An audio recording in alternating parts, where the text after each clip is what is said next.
Day 2 of the NHL Board of Governors meetings in Seattle is underway alongside the insiders Pierre, LeBrun, Johnston and Darren Dreger. Guys, the meetings are going on right now behind closed doors, even as we speak, and a hot topic of conversation on Day 2, the Olympic Games.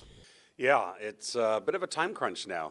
The NHL looking to close a deal with the IOC and the IIHF and the NHLPA in the coming months here. They want something done, I think, by the end of February, but it's not done yet. And the update here is fairly detailed from Bill Daly to owners today as to where the process is, what's at stake, what's been done, and what still has to be overcome in terms of hurdles. So that's where that is. Plus, there'll be an update as well as part of this international conversation of the scaled down World Cup of Hockey, whatever you want to call it, event in February of 25 between the PA and the NHL, which, well, obviously won't have Russia. Doesn't include Russia. Will not have Russia in it, and so hence scaled down. Ongoing negotiations, though, right? That's ultimately what's holding up the final call between the NHL and the IOC, and the National Hockey League Players Association clearly is involved. The IIHF had meetings and talked about, you know, the cost issues that the PA, the National Hockey League, and the governing parties still have, but they're making progress on that front. The ace that the IOC holds, though, is they know that NHL players want to get back into the Olympics. So the negotiating continues. Meanwhile, the bigger concern is the facilities in Italy.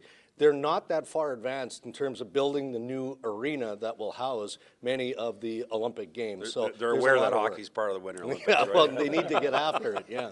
There are NHL arenas that may be not up to snuff that are currently being used, if that's a precedent at all. Listen, hockey fans are still, you know, thinking about the tragedy because of the lack of cut-resistant equipment in pro hockey, really not just only in North America but around the world. We've seen some progress now from the IIHF standpoint. Where are we with the NHL? Well, I'd say it's an ongoing discussion, certainly part of a discussion that's been had here with NHL owners. And you know, we've seen really, I'd say, a huge momentum shift, you know, obviously since the tragedy in England when Adam Johnson died earlier this season. I mean, you've seen the IIHF have a full, for all their events, cut-resistant you know, equipment being put in. The American Hockey League this year has it for Achilles and the wrist protection. And there will be a discussion at the All-Star game, actually, when the committee there meets to potentially talk about mandating in the NHL. Do they grandfather it? I mean, we're not going to have a decision here at the Board of Governors, but it is an ongoing topic for the owners. Well, and again, Bear's mentioning NHLPA has a huge say in that, and that's always the final say.